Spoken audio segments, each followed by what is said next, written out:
Ötüp ketiş heytidan 6 kun ilgiri Hazreti İsa özü ölümden tirildigen Lazar tuğan joy Beytaniyaga keldi. Bu yerda uningga ziyofat berildi. Marta u yerda mehmonlarni kutib o'tatdi. Lazar Hazreti İsa bilan hamdastixon bo'lganlardan biri edi. Maryam sap sumuldan yasalgan intayin qimmatbaho atirdan oz kam bir qadoq egilib Hazreti İsa'nın putlariga quydi va choshlari bilan atirni uning putlariga surdi. Uy atirning xushpurg'i bilan to'ldi.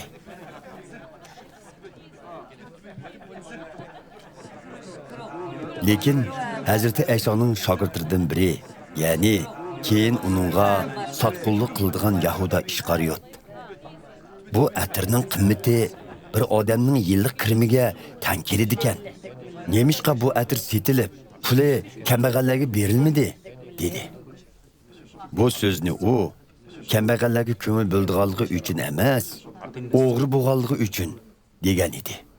U shogirdlarning o'rtaq pulini boshqaratdi va o'g'irlab tashlatdi. Ayolning ixtiyoriga qo'yib, dedi Hazreti İsa. U bu orqali mening dafn qilinadigan kunimga tayyorlik qilyapti.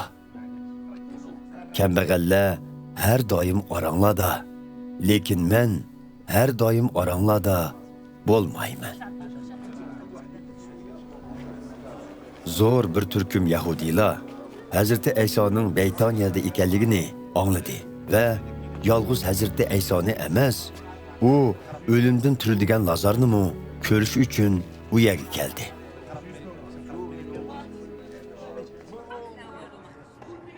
Oliy ruhaniylar bo'lsa, Lazarni o'ltirishni qasdladi. Chunki uning sababidan nurg'un Yahudilar ulardan yuz o'rib Hazreti İsa'ga e'tiqod qilyotdi. Etsi o'tib ketish heytini o'tkazishga kelgan zo'r bir turkum xaloyiq Hazreti İsa'ning Yerusalimga kelayotganligini angladi.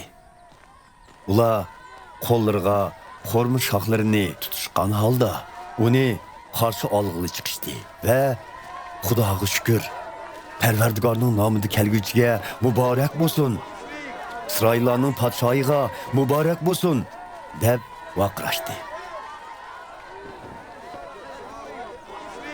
Hazreti İsa bir taxay tepib mindi. Bu ishni Zakariya payg'ambar xeyli burun oldin aytib, mundaq yozgan edi. Ey Yerusalim xalqi, endi qo'rqmanglar. Mana podshoyinglar taxay minib kelyapti. Uning shogirdlari u chaqda buni tushunmagan edi. Lekin Hazreti İsa tirilish va osmonga chiqish bilan ulug'langandan keyin Zakariya payg'ambar yozgan bu so'zlarni hamda bu ish dal payg'ambar oldin aytganday chiqqanligini to'nib yetdi. Hazreti İsa'ning Lazarni yerlikdan chaqirib, tirilganligini ko'rgan kishilar bu mo'jiz to'g'risida boshqalarga to'xtamasdan xabar qildi.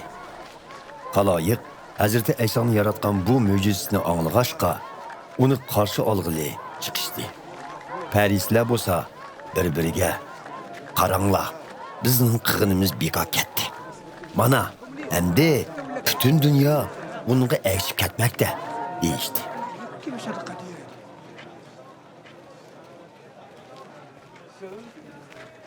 O'tib ketish heytida Yerusalimga ibodat qilg'ili kelganlar ichida Yahudi diniga kirgan ba'zi greklar bor edi. Bular Galiliyaning Betsayda yesidan bo'lgan Filipning yeniga kelib, "Janoblari, biz Hazreti İsa bilan ko'rishmoqchidik" deb talab qilishdi. Filip berib buni Enderga ma'lum qildi. Ondan ular ikkisi Hazreti İsa'ga xabar qildi. Hazreti İsa bundaq dedi: "İnson o'g'lining shon sharafga ega bo'lgan vaqt soati yaqinlashib qoldi.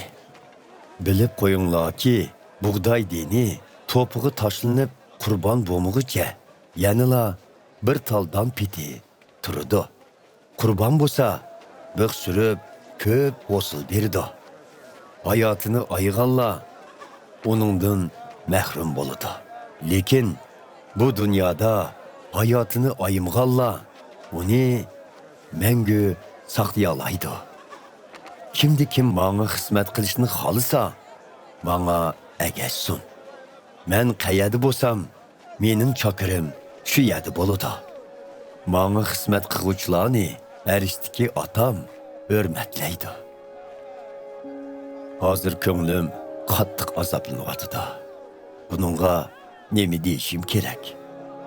Ata, meni keladigan azob oqibatli vaqt soatdan qutquz deymi? Yo'q. Men shu vaqt soatni beshimdan o'tkazish uchun keldim.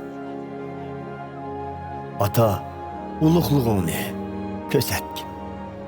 Shu vaqtda arishdan bir ovoz anglandi. Ulug'lig'imni ko'rsatdim va yana ko'rsataman. Shu maydondagi buni anglagan xaloyiq havo guldirladi deyishdi. Yana ba'zilar bo'lsa bir farishta uningga gap qildi deyishdi. Biroq Hazrati Ayso bu so'zlar meni deb emas, sizlarni deb aytilgan. Bu dunyo endi so'roqqa tortildi. Bu dunyoning hukmdori shaytonmi? Endi og'dirildi. Men yerdan ko'tarilganimda butkul insonlarni o'zimga jalb qilaman dedi. U buni deyish orqali o'zining qandoq o'ldiganligini uqtirdi. Xaloyiq bu gaplarni tushunmay Hazrati Aysodan muqaddas yozmalarda qutqizuvchi Masih o'lmay, mangu hayot turdi deyilgan tursa, siz qandoq sizga inson o'g'li ko'tarilishi kerak deyalaysiz? İnson o'g'li zodi kim bo'ladi deb so'radi. Nurining oranglarda chaqnaydigan vaqti uzun emasdir. Shunga qorong'ulikning sizlarni besib olmasligi uchun nur bor vaqtida davomli meningla. Qorong'ulikdan mangan kishi o'zining qayerga ketayotganligini bilmaydi. Shunglashqa nur oranglarda bor vaqtda uningga ishoningla. Bunun bilan nurning farzandlari bo'lasizlar, dedi Hazrati Ayso.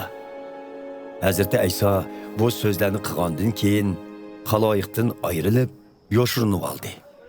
Gerçi u xaloyiqning ko'z oldida shuncha mo'jiza ko'rsatgan bo'lsa-mu, ular uningga e'tiqod qilmadi. Bu ahvol dal Yashaya payg'ambarning yozmasida oldin ola ko'rsatilgandek chiqdi. Ey Parvardigor, biz yetkizgan so'zlarga kim ishondi? Sening kuch-qudrating kimga ko'rsatildi?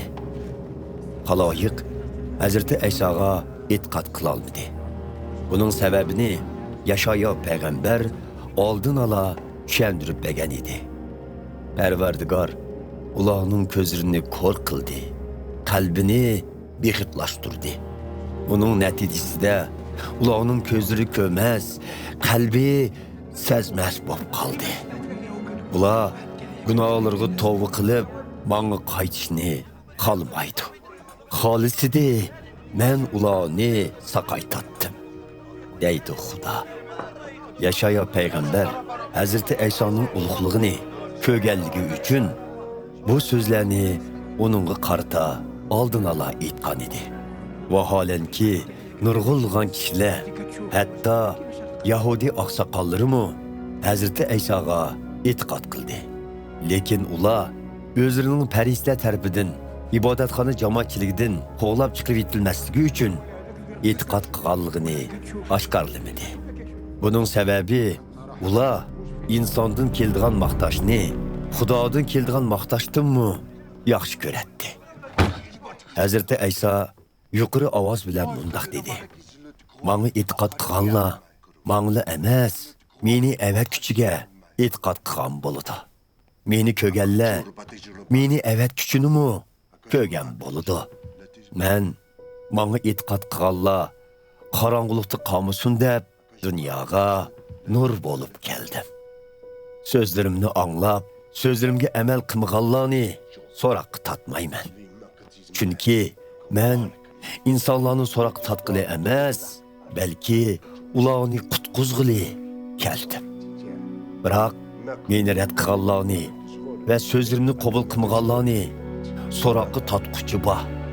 U bo'lsa-mu aytgan so'zlarim bo'lib, u qiyomat kuni kishilarni so'roqqa tatidi. Men o'zligimdan so'zliginim yo'q. Nemini so'zlishim va qandoq so'zlishim kerakligini meni avatgan otam menga buyurdi. Uning buyrug'ining mangulik hayot elib keldiganligini bilaman. Shunga nemini so'zlasam, Xudo otamning menga buyrug'inidek so'zlayman.